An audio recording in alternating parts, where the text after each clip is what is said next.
Hello everyone, welcome back to my YouTube channel. आज हम वैदिक सभ्यता के बारे में विस्तृत रूप से चर्चा करेंगे। वैदिक काल से तात्पर्य क्या है? वैदिक काल से तात्पर्य क्या है? तो गाइस, वेदों की रचना किसी एक युग विशेष में नहीं अथवा किसी व्यक्ति विशेष के द्वारा नहीं की गई है। ना कोई एक युग में इसकी रचना हुई और ना ही कोई एक व्यक्ति ने इसकी खोज करी। विभिन्न युगों में अलग अलग ऋषि मुनियों ने जो मंत्र आदि, स्तुतियाँ हैं, प्रार्थनाएं आदि बनाए, उन्हीं को बाद में किसी समय संकलित कर लिया गया, इकट्ठा कर लिया गया। सबसे पहले ऋग्वेद के संहिता के मंत्रों की रचना हुई। सबसे पहले ऋग्वेद के संहिता के मंत्रों की रचना हुई। इसके पश्चात ही अन्य वेदों की रचना हुई। तो सबसे पहले किस वेद की रचना हुई? तो सबसे पहले ऋग्वेद के संहिता के मंत्रों की रचना हुई। इसके बाद ही अन्य वेदों की रचना हुई। ब्राह्मण, उपनिषद आदि ग्रंथ रचे गए।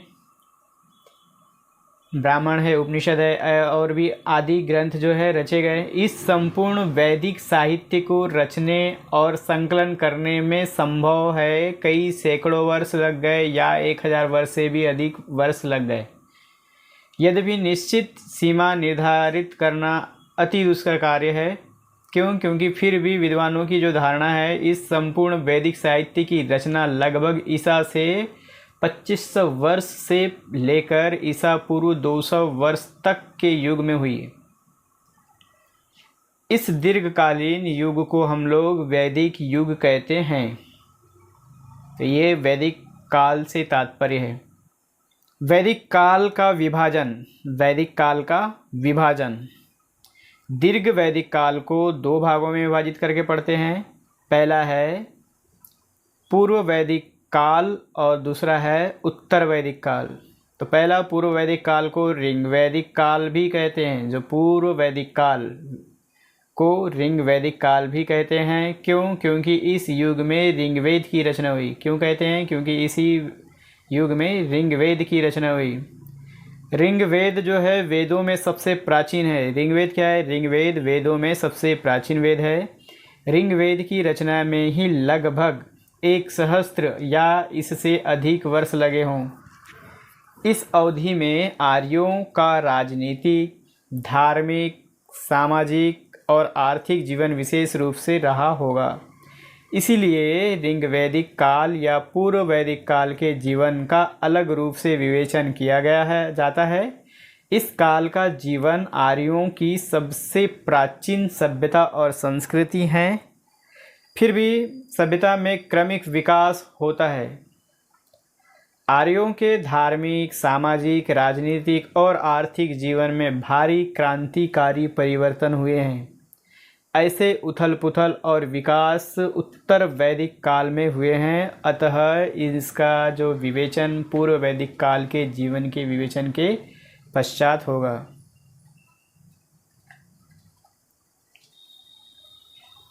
अब हम लोग पहला पढ़ेंगे ऋग्वैदिक काल या पूर्व वैदिक काल। ऋग्वैदिक काल या पूर्व वैदिक काल।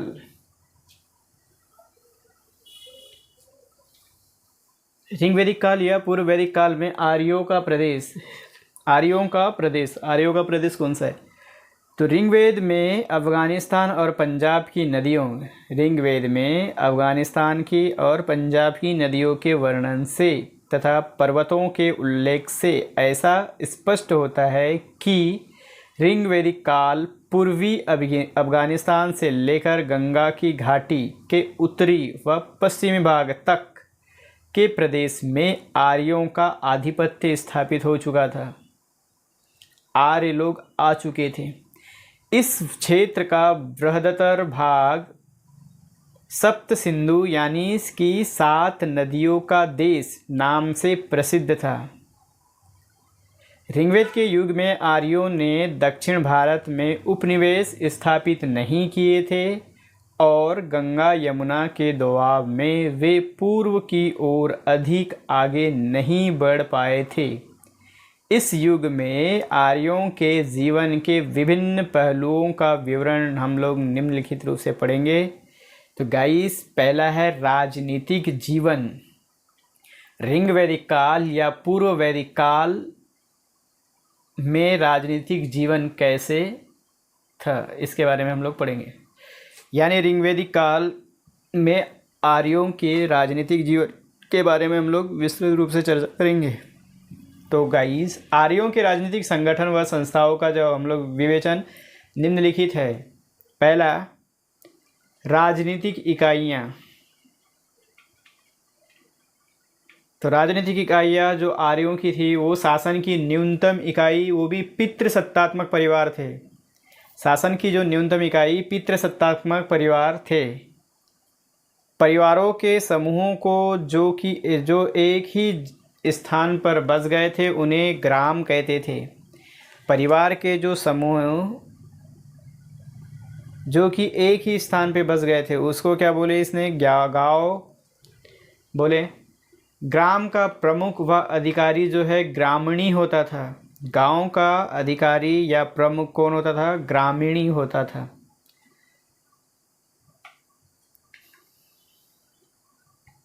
अनेक गांवों के समुदाय को वीस कहते थे। अनेक गांवों के समुदाय को वीस कहते थे।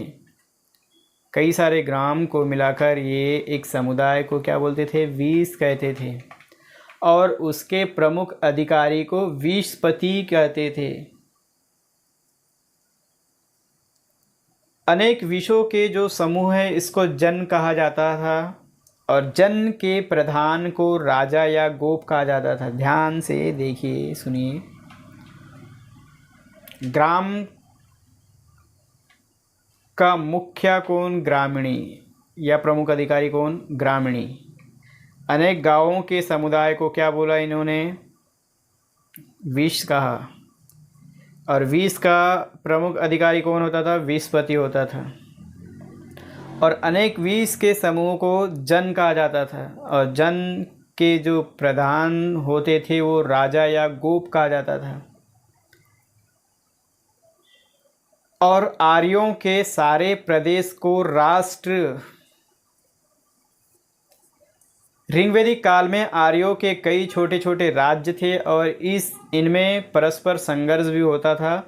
राजनीतिक एकता, एक छत्र राज्य अथवा एक साम्राज्य की स्थापना और उसके विस्तार की भावनाएं ऋग्वैदिक काल में प्रारंभ हो गई थी।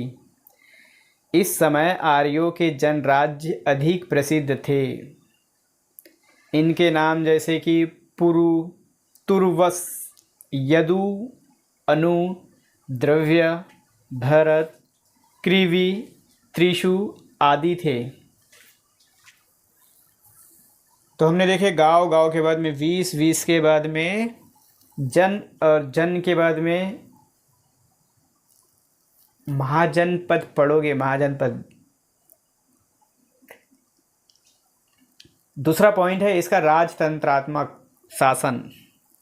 तो राजनीतिक जीवन में दूसरा पॉइंट राजतंत्रात्मक शासन था यहाँ पे ऋग्वैदिक काल में। इस युग में यानी ऋग्वैदिक काल में शासन का स्वरूप जो था राजतंत्रात्मक था। कैसा था, राजतंत्रात्मक था। कुलागत या वंश परंपरा रूप से राजा होने की जो प्रथा प्रचलित थी यहाँ पे। कभी कभी राजा निर्वाचित भी होते थे और राजा पर जनता का नियंत्रण रहता था। ऋग्वैदिक काल में राज्याधिकार तभी वैध माना जाता था जब जनता उसका अनुमोदन कर दे। राज्याभिषेक के अवसर पर राजा को यह शपथ लेनी पड़ती थी कि वह जनता के हितों में ही रक्षा करेगा और आवश्यक होने पर जनता दुराग्रही या अयोग्य या अवगुणी राजा को पद से पदच्युत या निर्वासित भी कर सकती थी या हटा भी सकती थी।